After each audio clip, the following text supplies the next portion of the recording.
ನಮಸ್ಕಾರ ವೀಕ್ಷಕರೇ, ನಿಮಗೆ ಮತ್ತೊಮ್ಮೆ ಪುಷ್ಪಾ ಕಿಚನ್ಗೆ ಸ್ವಾಗತ.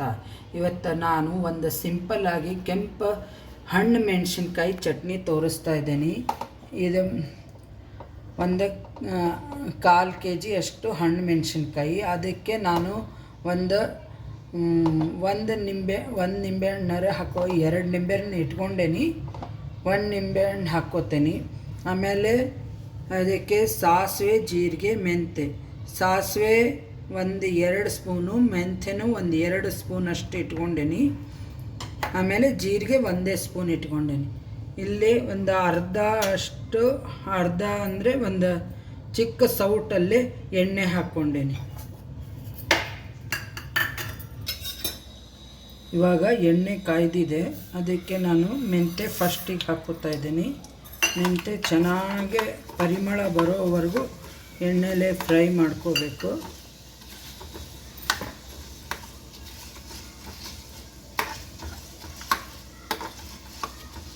ನೋಡಿ, ಮೆಂತ್ಯ ಆಗಿದೆ, ಪರಿಮಳನೂ ಚೆನ್ನಾಗಿ ಬರ್ತಾ ಇದೆ. ಇವಾಗ ಸಾಸಿವೆ ಹಾಕ್ತಾ ಇದ್ದೀನಿ.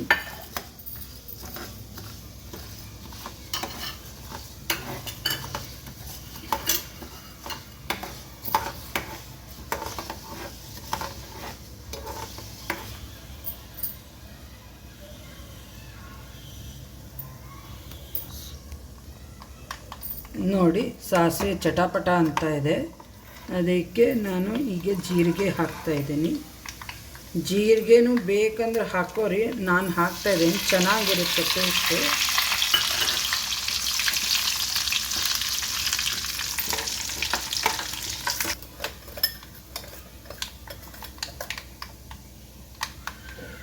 ನೋಡಿ, ಹಿಂಗೆ ಹಾಕ್ತಾ ಇದ್ದೀನಿ.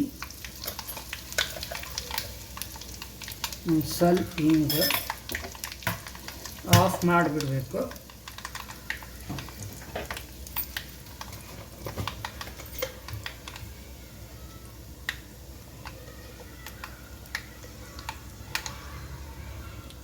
ಅರಿಶಿನ ಹಾಕ್ತಾ ಇದ್ದೀನಿ ಸ್ವಲ್ಪ. ಎಲ್ಲ ಈ ಥರ ಚೆನ್ನಾಗಿ ಕೈ ಮಾಡಿ ಆಫ್ ಮಾಡೋದು. ಬಿಸಿ ಎಣ್ಣೆ ಇರೋದಕ್ಕೆ ಹಿಂಗು ಮತ್ತು ಅರಿಶಿನ ಪುಡಿ ಆಫ್ ಮಾಡಿ ಹಾಕೇನಿ.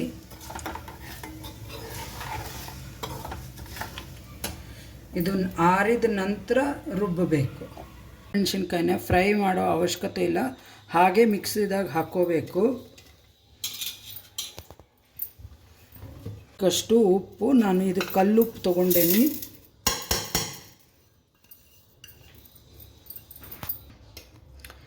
ನೋಡಿ, 1 ನಿಂಬೆಹಣ್ಣು ಹಿಂಡ್ತಾ ಇದ್ದೀನಿ.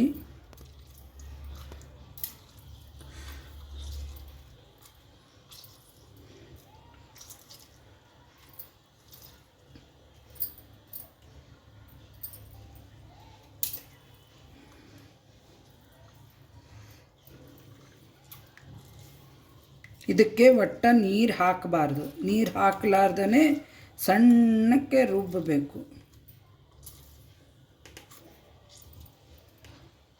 ನೀವು ಬೇಕಂದರೆ ಬೆಳ್ಳುಳ್ಳಿ ಹಾಕ್ಕೋಬೋದು. ನಮ್ಮ ಬೆಳ್ಳುಳ್ಳಿ ಹಾಕ್ತಾ ಇಲ್ಲ.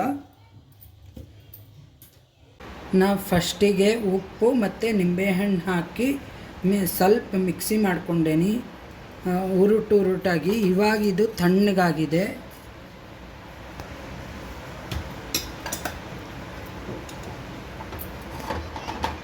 ಇದನ್ನು ಇವಾಗ ಇದಕ್ಕಲ್ಲೇ ಹಾಕ್ಕೋಬೇಕು.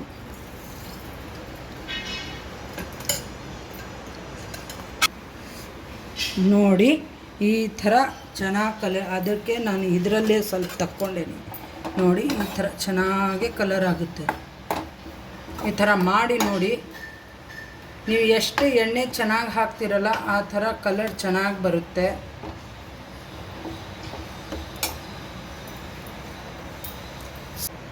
ಇದು ರೊಟ್ಟಿ, ಚಪಾತಿ ಮತ್ತು ಬಿಸಿ ಅನ್ನಕ್ಕೆ ಸ್ವಲ್ಪ ಚಟ್ನಿ ಹಾಕ್ಕೊಂಡು ಎಣ್ಣೆ ಮೇಲೆ ಹಾಕ್ಕೊಂಡು ತಿಂದರೆ ರುಚಿಕರವಾಗುತ್ತೆ.